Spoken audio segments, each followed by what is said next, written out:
So I am Alexandria Callahan. I'm the manager for our behavioral health team at City of Hope in Chicago. Today I'm going to talk with you about managing change, roles, and expectations. So this is really, once you first get that cancer diagnosis, we're looking at, all the things that you might encounter as a patient, but also too as our caregivers. So what is change?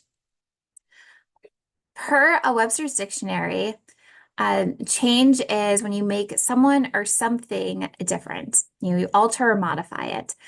We know that change can be very stressful, even when it's our own choice. It, increases that stress when it's forced upon us.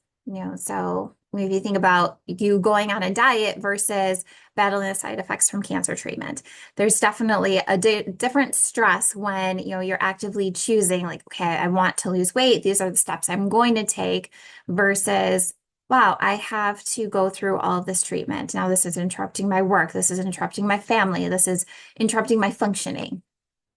Change is hard. It's requiring a lot of bandwidth and resources. It takes intention and self-awareness. You integrate change into our daily process. And again, that can be found with a lot of resistance from us. Multiple changes happening simultaneously can amplify our stress. For example, if you're going through a divorce and you get a cancer diagnosis, it's like, okay, wow, I was going through this emotional turmoil, and now I have something that is potentially, threatening my life. And how do I balance these things? Change can equal a loss. Change in your abilities or functionings can be a huge loss. If you were, working construction and now you have a cancer treatment that causes you to be fatigued, you can't go on your job site, potentially, depending on, your level of functioning, because it could cause harm to yourself or others.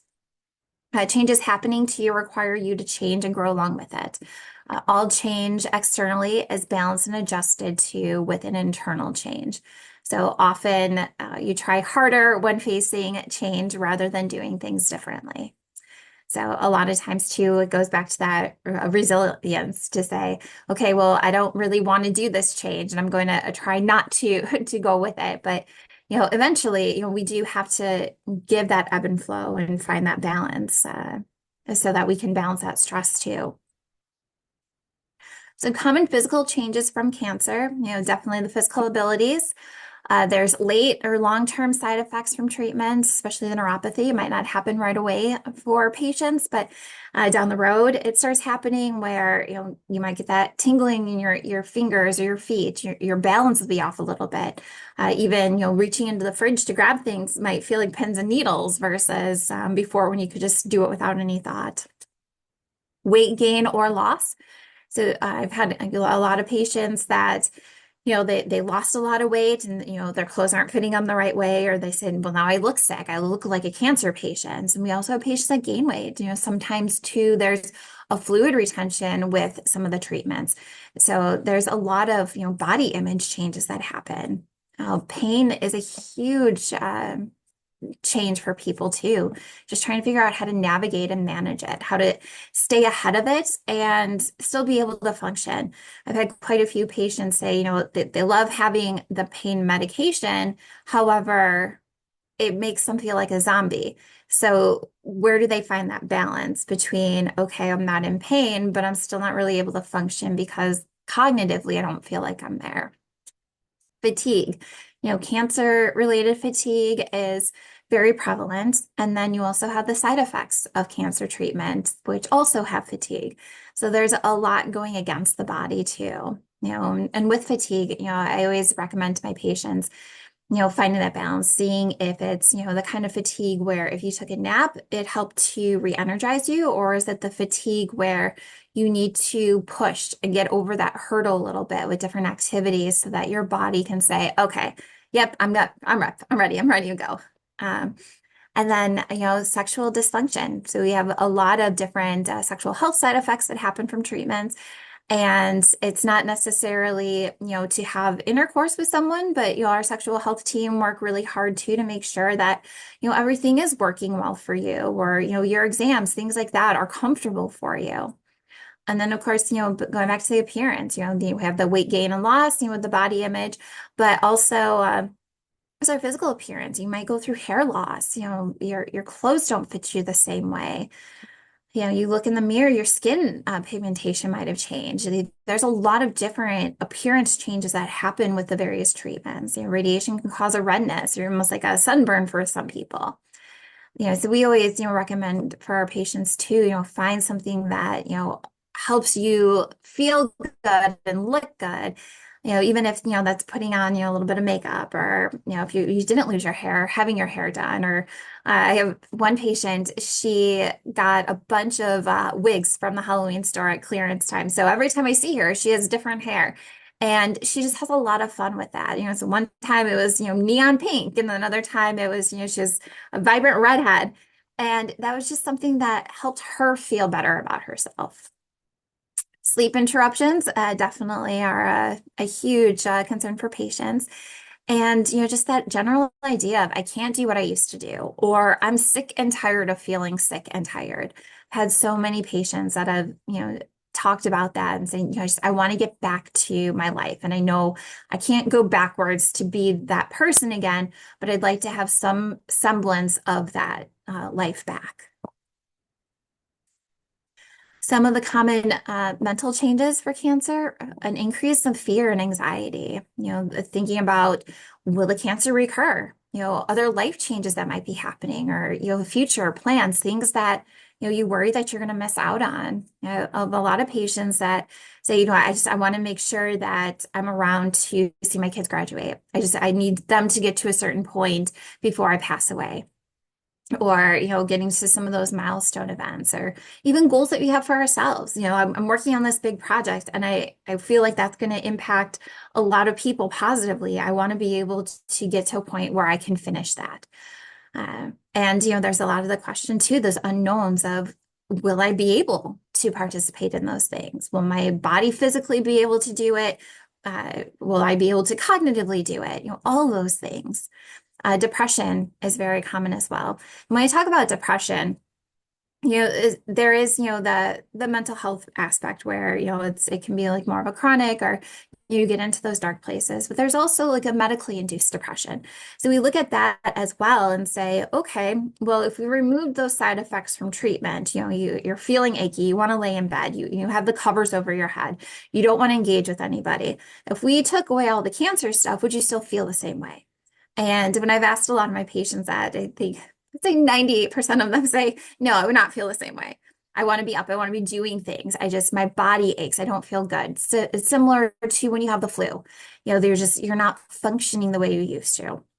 And I think that's really important to remember too, is, that medically induced piece versus, something more psychologically happening. And then hypervigilance in all your health concerns. So it is, looking at, if one thing is a little off, like, are we thinking that the cancer has come back or has spread? I had one patient that after he had gone through his treatment, he called me up and he's just like, I don't know how this happened. I believe he had lung cancer, and he's like, I think the lung cancer's in my toe. I really think it is. And I'm like, well, what do you mean? Like, well, how do you think it went from your lungs to your toe, like just overnight? And he's like, well, my toe's really throbbing right now. And when we talked about it more, we realized that he had gotten up in the middle of the night and stubbed his toe really hard on one of the pieces of furniture. And it was actually forming a bruise on there. So thinking about that too, it's like, okay, we have to take a step back sometimes and really look at all the situations. And I know it's so hard, especially when you have something like a cancer diagnosis, because it impacts us differently than, oh, you broke your arm, you have to wear this cast for a few months. It's, okay, you have something that's happening inside you that you don't have control over. And that is very scary. So that hypervigilance piece, we definitely see a lot.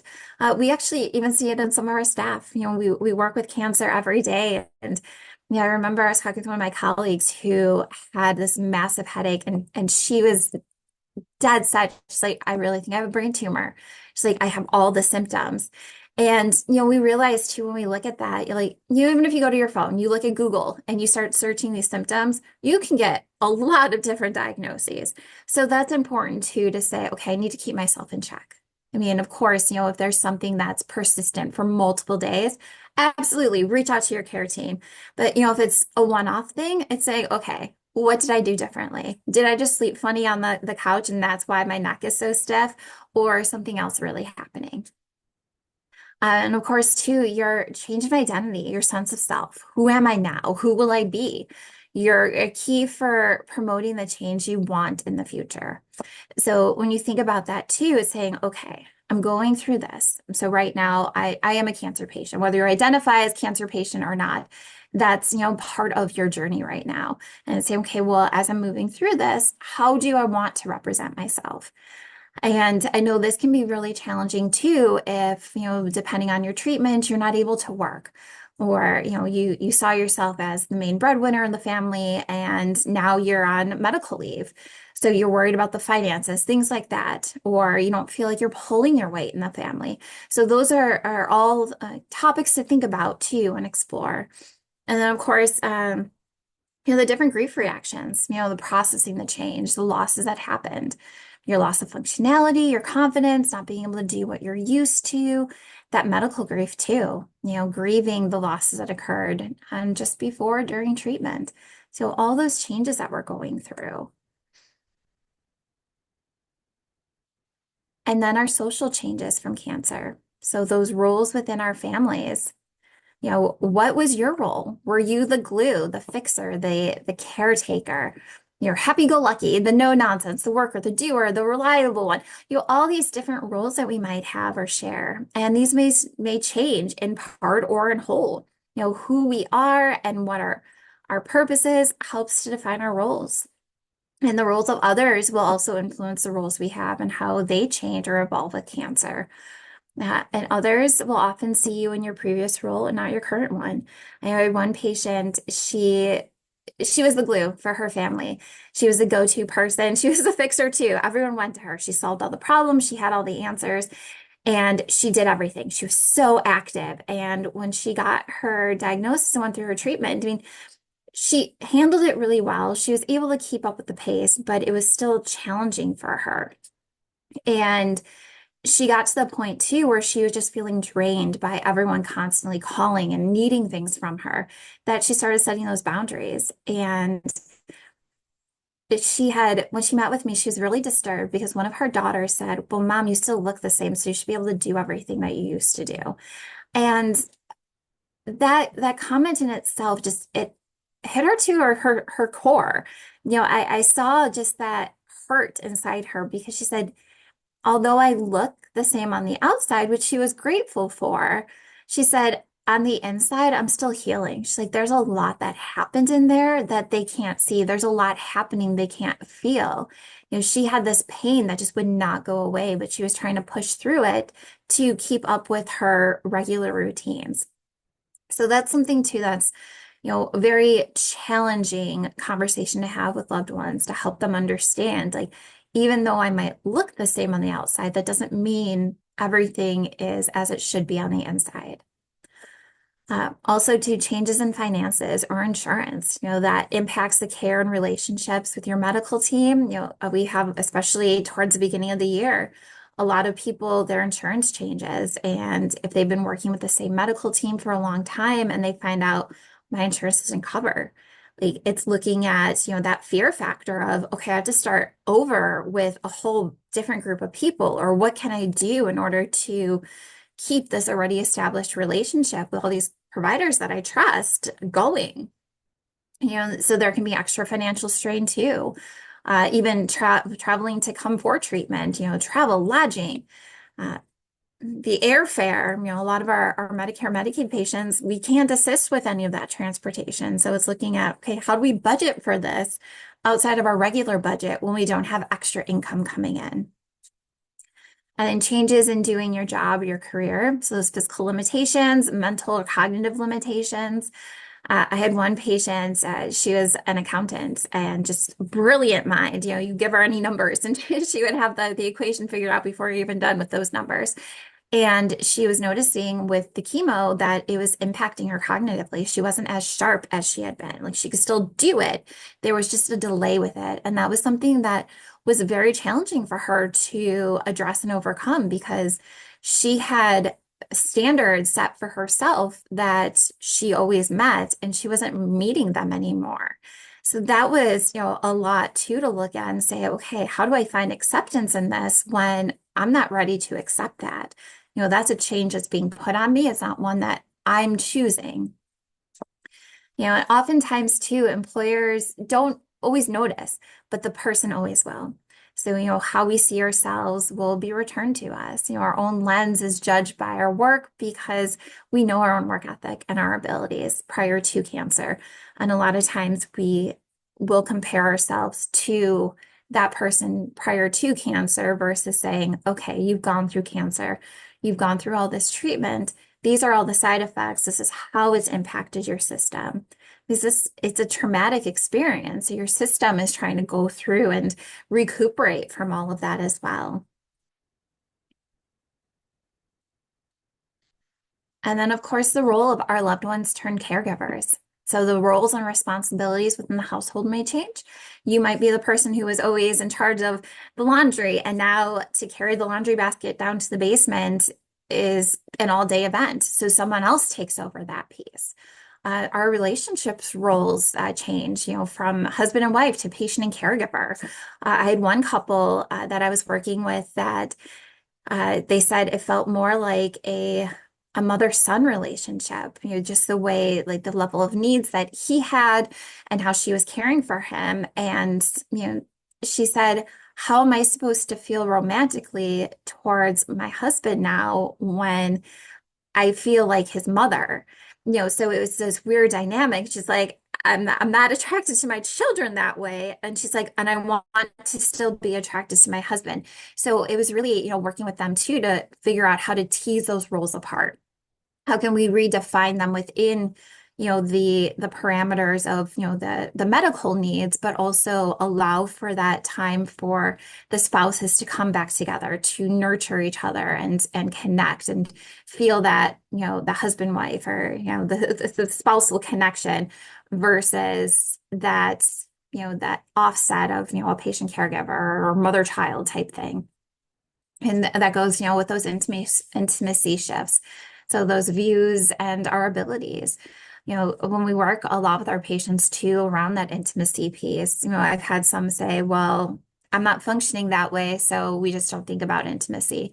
And, we always, talk with them too and say, okay, well, having like penetrative sex is one aspect of, intimacy, but that isn't all about, that sexual health piece.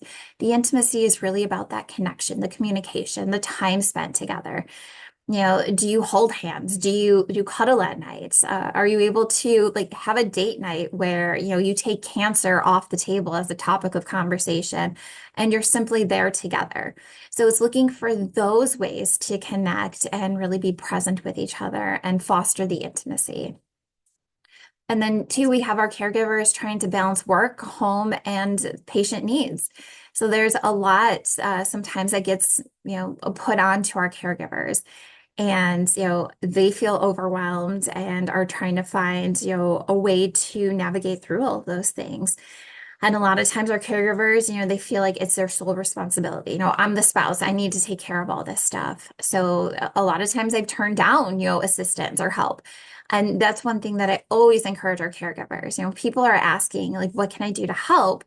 It's thinking about, okay, what is this person's strengths? Now, even for our patients too, they have a lot of people that come around and say, okay, let me know anything you need, just let me know. So, it's saying, okay, well, we're going through radiation right now. You make a really great lasagna. Can you make that for us for this weekend? You're really great at, researching things. Can you look up, some of these things for us? If you have a kid, especially now in the age of technology, what, you're really great with that social media. Can you keep up with our Caring Bridge page or that Facebook page with all the updates on what's going on so that we don't have to worry about that, but people are getting those updates? Or you can, filter through the emails or the messages, things like that. So that's a really great way to triage and not feel that you have to take care of everything, but it's saying, hey, I'm going to play on the strengths of all these people around me that, are offering that help. And the other patients too, feeling like a burden or not pulling their weight. I've had so many of my patients say, I don't want to be a burden to my family, or, I feel bad they're taking care of me. And, I used to be able to do these things. And so it is looking at it, from a different perspective and say, okay, this is temporary. Your job right now is to focus on your health and your healing so you can get back to all of those things. And I tell my patients all the time, when you're going through treatment, your body is taking 100% of its energy internally to heal. So if you have 100% of your energy working internally, you don't have much to expel externally. So if you're, fighting with yourself saying, okay, well, I'm trying to work on that healing, but, I also want to do 10,000 things, you're always going to be in a state of exhaustion just because your body's saying, hey, but I need that. I need this extra time right now. So it is really giving yourself that permission and that grace to say, okay, this is temporary. I need to get through this and get over these challenges so that I can be present again. So that's a great segue into that adversity and opportunity from change. So life adversity changes both the external and internal world of a person. Adversity will often bring our vulnerabilities right to the surface. So for example, if you're a caretaking mom now diagnosed with cancer, you might have lacked that self-care, and that was made very aware now by a need for it once you get that diagnosis. I was looking at, wow, I've been doing a lot and I've been neglecting my self-care or those moments to recuperate. There can be a cause for a lot of distress when someone cannot fulfill their roles or values. And then the stress increases typically right after. And then you get caught into that vicious cycle. When our stress increases, our sleep gets interrupted and we get more irritable and we're not able to function. And if we're in some pain and we have that increase of stress, it usually helps to increase the pain levels too. So often changes were needed prior to adversity, but usually they go unnoticed. So it's really when this life-changing event happens and we say, oh yeah, you know what? I've been ignoring that for a long time and now I realize I can't. So this is where our opportunities arise, and it allows for those moments of empowerment. So you're taking what has happened, you make those changes, and they motivate us to focus on where we want to go to, what our goals are, how do we want to use this opportunity for our better health. So we always tell people, just think about growth opportunities. Even when they come to meet with us, for counseling, we say, okay, well, what are your goals for therapy? What do you plan to get out of this? Or how can we help you so that, as you're navigating through the cancer treatment, you have all the tools you need to reach these goals. And definitely, giving yourself that grace, being patient with yourself as you're trying to adjust to all of these changes. So we think about, that mom I just talked about a little bit ago, when she's looking at, that empowerment piece, she now is taking time for herself, her health, and her interests. So she has a fuller sense of purpose. And she's also getting that balance where she can say, okay, you know what? I'm not going to take this on right now because I need to do this. And, especially with people when they've got, younger kids at home, I know it can be very hard because, they have a lot of needs and they're still dependent. And, I always tell them, for your self-care, like put your kids in charge of it. So, you've got, let's say you have two kids, one gets the odd days, one gets the even days. So you split up evenly so that there's no arguing, and then they get to pick your activity. And it could be something as simple as taking a deep breath before you eat dinner, or before before everyone starts to unwind for bed, and maybe you guys watch a meditation or do a meditation on YouTube, or a lot of kids like watching like the animal videos, things like that, going for a walk or having a scavenger hunt outside. So it doesn't have to be anything like huge and extraordinary. It can just be something simple in the home, or you can do like different activities, or we're gonna play Candyland tonight, whatever it might be. It's just a nice way to give the kids a special task to say, okay, well, this is, your job for the family, just to help us all with this stress. And it's teaching them skills that they can use throughout their entire life. It also is, for lack of a better word, kind of forcing, mom and dad and whoever else might be in the household to take those, 2 minutes, 10 minutes, half hour, whatever it is, to come together as a family and say, okay, you know what? We're going to really just focus on the self-care, this family time, this time for us to connect together and also engage in this activity to help us refocus and decompress from the day. So stages of change, the Model A framework, the main focus is to explore change. So, we go through that pre-contemplation part where we're not thinking about change, we're feeling no control in this piece, and then it moves into the contemplation. So we start going for that cost-benefit analysis of change. What is the best thing if I start to elicit this change? Let's say, you want to quit smoking. Okay, well, what would be the benefits of me quitting smoking right now? Especially if that's, a main tool that you use for stress relief. So then we go through that preparation. So you start making small changes or experimenting. So, going back to that smoking example, you might, use like a cinnamon stick instead of the cigarette, or, I get the Nicorette gum and say, okay, well, I'm going to try this, or, one of the patches, things like that.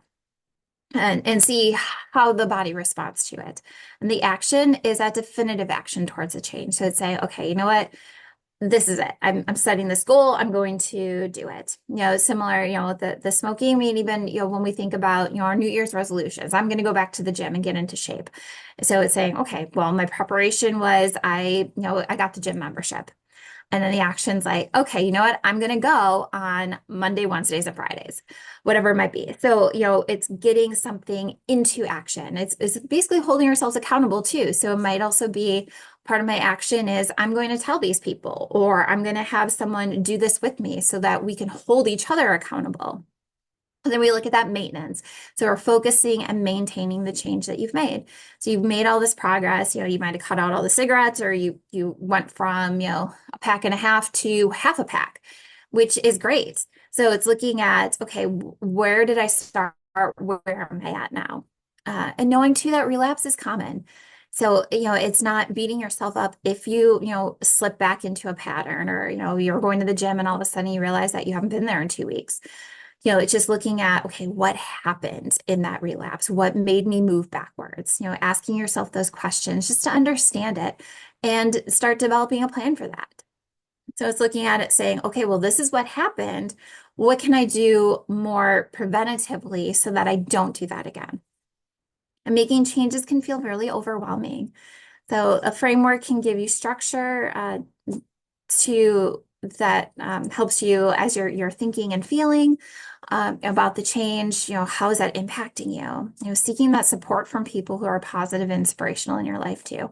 So that's a really great way to, like you mentioned, you tell people about these changes that you're planning on doing to help you stay accountable, and then they'll check in with you, or they might even be inspired by you, which will also elicit a little bit more encouragement, empowerment on your part, saying, okay, wow, like me doing this is helping, these 3 other people do this too. Like, this is really great. So that'll keep you motivated to continue the work that you're doing. So there's many therapeutic approaches to change. I'm going to talk about a few of them that are more common. The first one being motivational interviewing. So this is an evidence-based approach to behavior change. So the goal is based on style of communication, focusing on the language of change to strengthen motivation to a goal by eliciting the person's own reason for change. So this is really, as you're talking with, a therapist and saying, okay, well, this is, the goals that I have for change, my reasoning for it, how I want to get there. And this is designed to empower people to change by drawing out their own meaning, values, and importance and capacity for change. This is really, kind of like patient driven in a way, because you're looking at it in an approach that helps you form a connection to it. So it's really saying, okay, this is my end goal that I want to reach. And, this is the reasoning for it. It helps me to, become a better parent. It's going to help me with my health, whatever it might be, so that you are more invested in it. It also promotes empathy and highlights the difficulty of change, while highlighting your strengths. So this also will respect, the person's right to change or not. It's a less authoritarian and directive. So when we're looking at, respecting the person's rights to change or not, it's giving them permission to say, okay, well, this is what my goal is. However, you might find that you set the goal a little bit too high right now, and it gives you that permission to say, okay, I've got to tweak this, or I need to adjust this goal so that it is something that's more tangible. This also works to explore ambivalence about change, increasing confidence in our own abilities, and find an understanding in the pros and cons of change. So a lot of time, people have ambivalence about change, and exploring this can be the key to it. What is causing you not to want to change? Or, is there something that's standing in the way? A lot of times too, like I have the example here too, like quitting smoking, like that's a habit. And our body gets used to it. We become reliable on it. So the idea of letting go of that, especially if that's your main source of stress relief, there is going to be a lot of ambivalence, because it's saying, okay, well, if I don't have that, then what can I do instead? The interesting thing, when I've worked with a lot of patients, or especially around quitting smoking, the thing that they like about it is that relaxation effect that they elicit when they take that long drag of the cigarette. However, if you think about it, when you take a deep abdominal breath, you're really filling that entire abdominal cavity. It's the exact same thing as when you're taking that long, deep drag on the cigarette. And, when you do that, when you take that deep breath, it puts pressure on the vagus nerve, which is the one that releases cortisol to our brains in times of stress. So as soon as that pressure is put onto that nerve, our brain instantly says, oh, I don't have to be on that hyper alert fight or flight mode anymore. Like, I don't need that cortisol. Like, it just got shut off. So I get to relax. And then it has that ripple effect throughout our entire body. So it's not necessarily the smoking that causes that release. It's that deep, long drag on that inhale that causes the stress release. It's the nicotine, though, that makes us dependent. And that's what tells our brain, oh, I have to have this cigarette in order to experience this feeling. So being able to figure out, okay, well, how can I replace that? And that's why they do, especially with our respiratory therapists, they do nicotine replacement treatments too, to try to help curtail those cravings, so that you can learn those new coping skills and say, okay, I don't need that hit of the nicotine to feel this. I can elicit that other ways.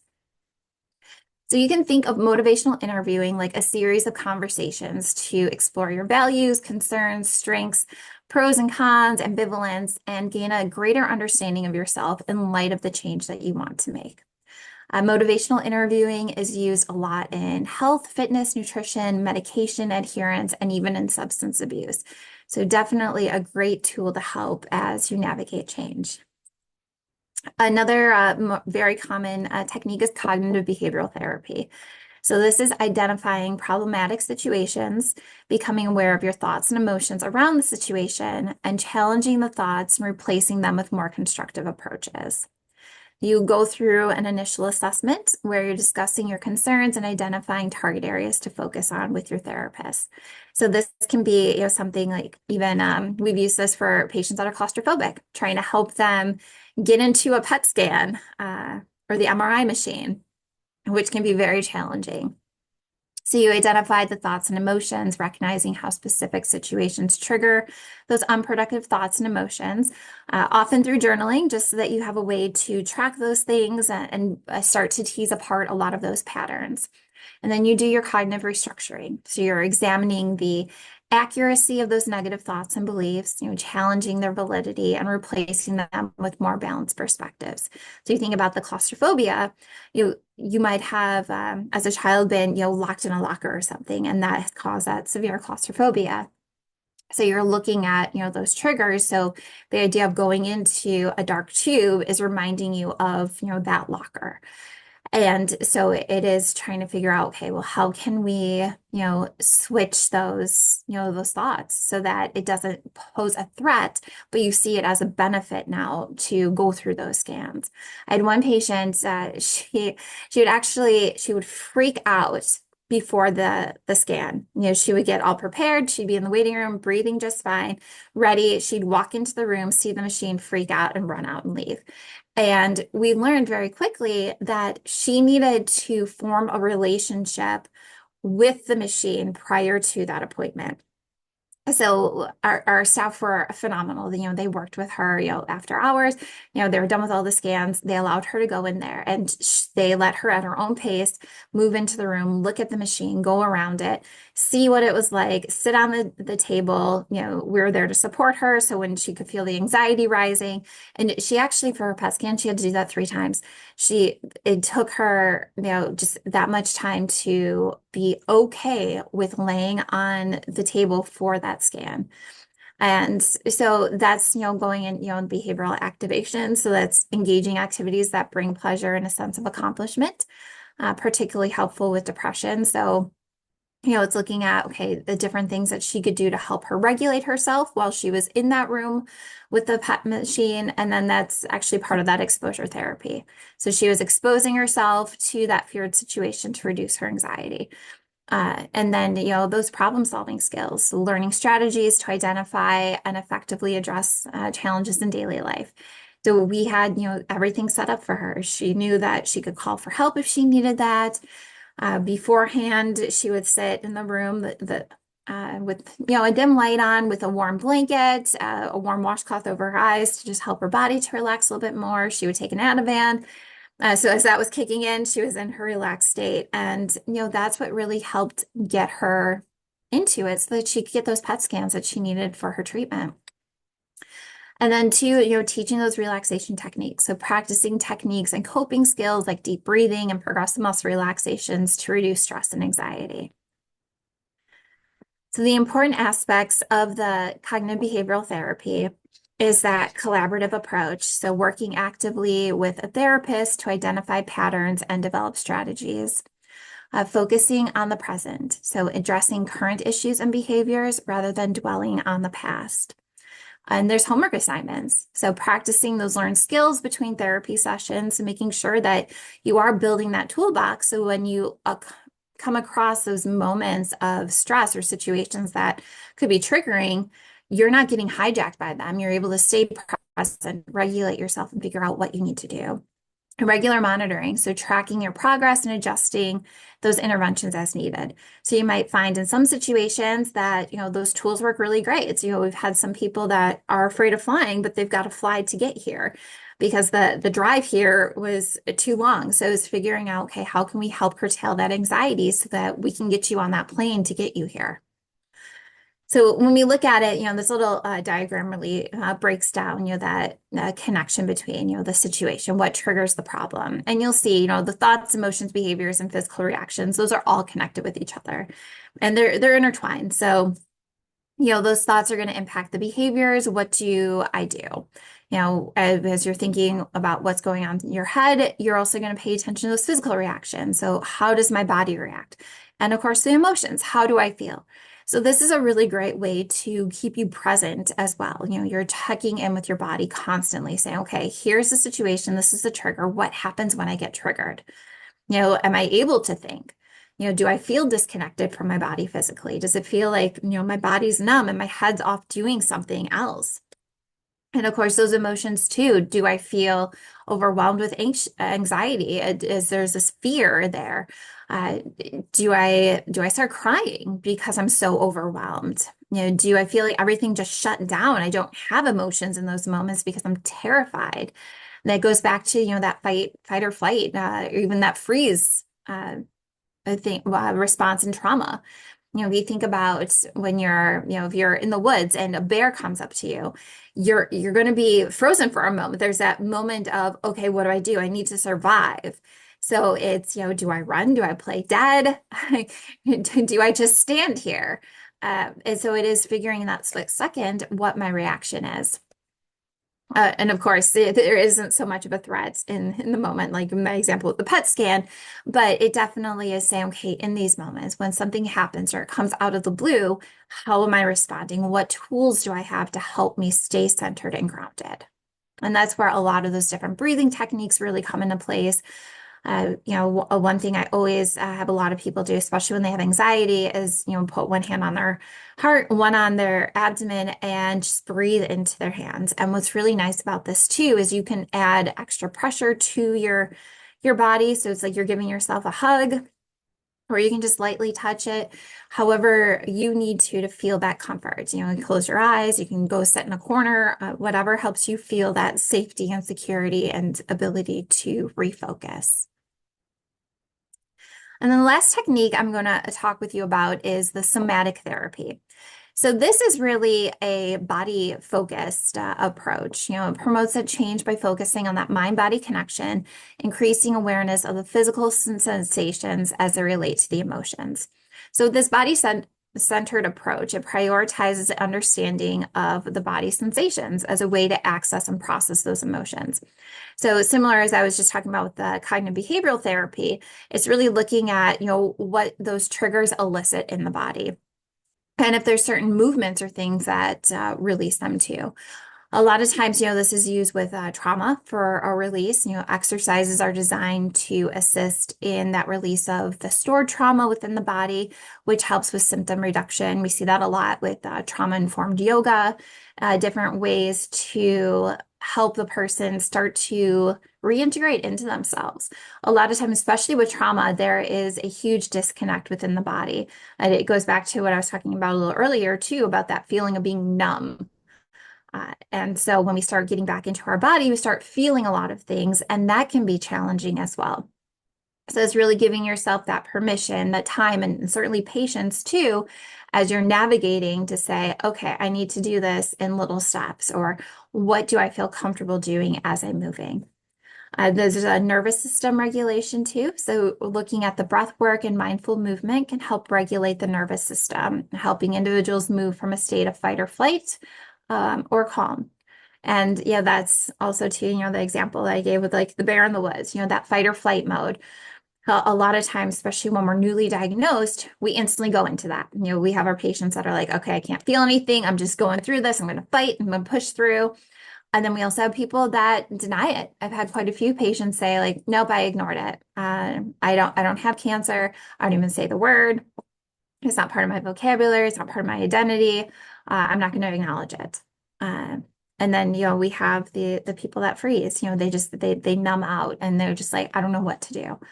And it's almost like they're a zombie moving from one place to the other. They can just be completely overwhelmed or just not know what to do. So using a lot of that breath work and, getting gentle movements in there similar to the yoga is very helpful to gently break people out of those stuck places and help them to regulate better. That increase self-awareness. So you become more attuned to your physical responses or stressors, allowing for identification and addressing potential triggers effectively. So one thing that I like to use with a lot of my patients is the progressive muscle relaxation. So you really, connect with that deeper breath and you start thinking about, relaxing the muscles behind your eyebrows and relaxing your eyes in the sockets and your jaw and your shoulders, your abdomen, everything all the way down to your toes. And as you do this, especially if you create a daily practice utilizing this, you become more aware of your body and its stressors and those places of tension so that when there are those shifts or triggers that happen, you can consciously say, oh, wait, what just happened? And, you can retrace your steps or, reassess the situation, say, okay, that's something that, is starting to trigger me. I can feel my anxiety is increasing a little bit. What can I do in this moment? And, it's simple as stomping your feet on the ground or even spreading your feet out just to feel your toes and your heel connected to the earth, taking those deep breaths, even removing yourself from the situation, saying, what, I gotta get stuff outside. I need to get some fresh air. So it's really listening to your body and what it's telling you that it needs in those moments. And then, of course, positive coping mechanisms. So you learn to connect with the body and develop a healthier approach to manage your stress and difficult emotions.